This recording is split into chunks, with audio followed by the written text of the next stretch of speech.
Hi friends, ఎలా ఉన్నారు? Welcome back to my channel. నేను ఇలా ఉంటాను అని చెప్పకు, ఉండి చూపించు. నేను ఇలా చేస్తాను అని చెప్పకు, చేసి చూపించు. ఊహల్లో ఉండకు, వాస్తవాన్ని గుర్తించు, వాస్తవంలోనే ఉండు. మనకి ఇష్టమైన వాళ్ళు మన మీద ప్రేమ ఉండి ఉంటే రావాలనుకుంటే ఎంత దూరమైనా వస్తారు. అదే ప్రేమ లేకపోతేనే ఏదో ఒకటి చెప్పి తప్పించుకుంటారు. ఎక్కువగా చదువుకోలేదనే దిగులు చెందకు. ఎందుకంటే మన జీవితంలోకి వచ్చే మనుషులు లేదా మన ప్రపంచం ప్రతిరోజు ఏదో ఒక కొత్త పాఠాన్ని నేర్పిస్తూనే ఉంటుంది. పాపపుణ్యాలు అంటే నాకు ఏంటో తెలియదు, కానీ నేను నమ్మింది ఒక్కటే: మన వల్ల ఒకరు బాధపడితే అది పాపం, ఒకరు సంతోషానికి మనం కారణమైతే అది పుణ్యం. ఇదే నాకు తెలిసింది. ప్రతి దాని విలువ దాని టైం వచ్చినప్పుడు తెలుస్తుంది. ఉచితంగా మనం పీల్చే గాలి కూడా ఆసుపత్రిలో ఖరీదుకే అమ్ముతున్నారు. అలాగే నీ విలువ కూడా నీ వాళ్లకు తెలుస్తుంది. బాల్యంలో శిక్షణ, యవ్వనంలో క్రమశిక్షణ ఎంత అవసరమో వృద్ధాప్యంలో రక్షణ కూడా అంతే అవసరం. యుద్ధంలోనూ ప్రేమలోనూ మునిగిన వాడికి ప్రపంచంలో మిగిలిన పనులన్నీ చిన్నగానే కనిపిస్తాయి. మాటలు రానివాడే కాదు, డబ్బు లేనివాడు కూడా జీవితంలో చాలా సందర్భాలలో మౌనంగా ఉండాల్సి వస్తుంది. మన జ్ఞాపకాలు మనకు గుర్తింపునిస్తాయి. అవి ఎప్పటికీ మర్చిపోలేం. కొన్ని గుర్తు తెచ్చుకుని నవ్వుతాం, కొన్ని గుర్తు తెచ్చుకుని ఏడుస్తాం. దూరమైన వాళ్ళు కనిపించకపోయినా బాధపడం, కానీ కనిపించి సంతోషంగా లేరని తెలిస్తే మాత్రం తట్టుకోలేం. ఎందుకంటే వాళ్ళు సంతోషంగా ఉండాలని వదులుకుని ఉంటాం కనుక. ఇప్పుడే అడుగులు వేస్తున్న గమ్యం వైపుగా గమ్యం కష్టంగానే ఉంది. అయినా వెనకడుగు వెయ్యను. కాస్త కష్టమైనా ముందుకే అడుగులు వేస్తాను, నా గమ్యం చేరే వరకు.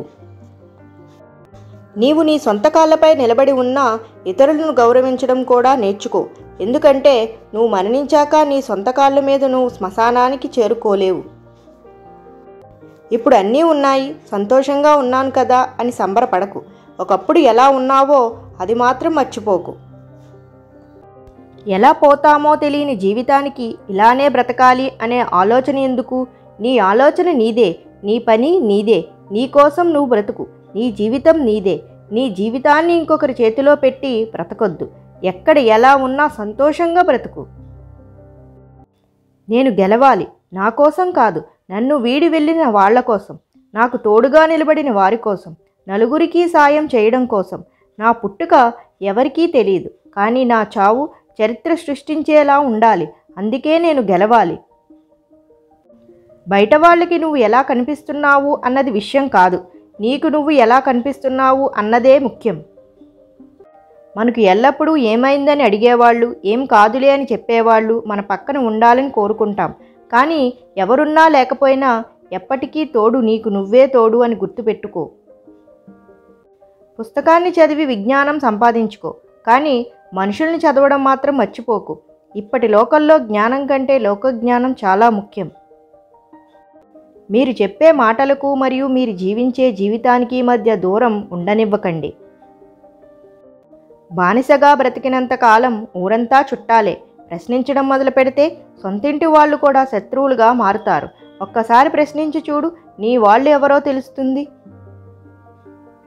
వస్త్రాలను చూసి దేహాన్ని, డబ్బును చూసి మనిషిని అంచనా వేయరాదు.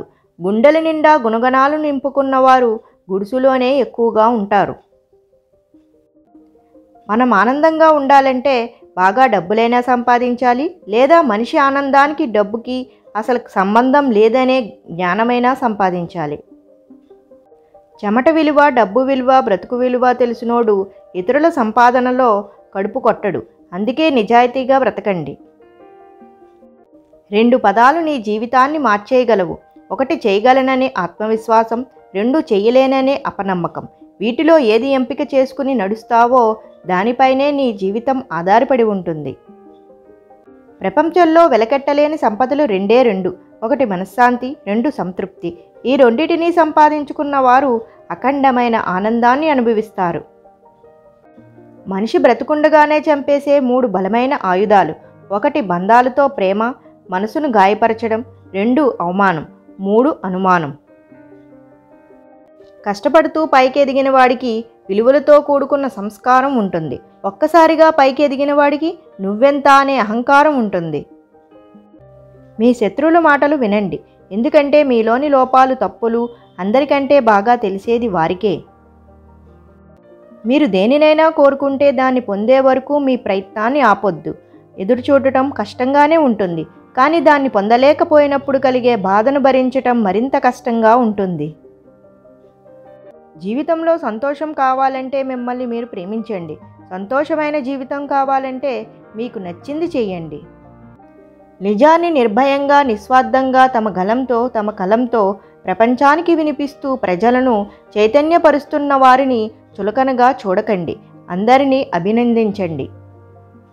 గతంలో కష్టాన్ని నష్టాన్ని ఎక్కువ బాధని అనుభవించిన వాడే విలువైన మాటలు చెప్పగలడు. Thank you for watching. First time కనుక నా ఛానల్ చూస్తున్నట్టయితే వెంటనే సబ్స్క్రైబ్ చేసుకోండి. పక్కనే ఉన్న బెల్ ఐకాన్ని క్లిక్ చేసి పెట్టుకోండి, ఎందుకంటే నేను పెట్టే ప్రతి వీడియోని మిస్ కాకుండా చూడొచ్చు. ఈ వీడియో కనుక నచ్చినట్లయితే లైక్ చేయండి, షేర్ చేయండి అండ్ కమెంట్ చేయండి.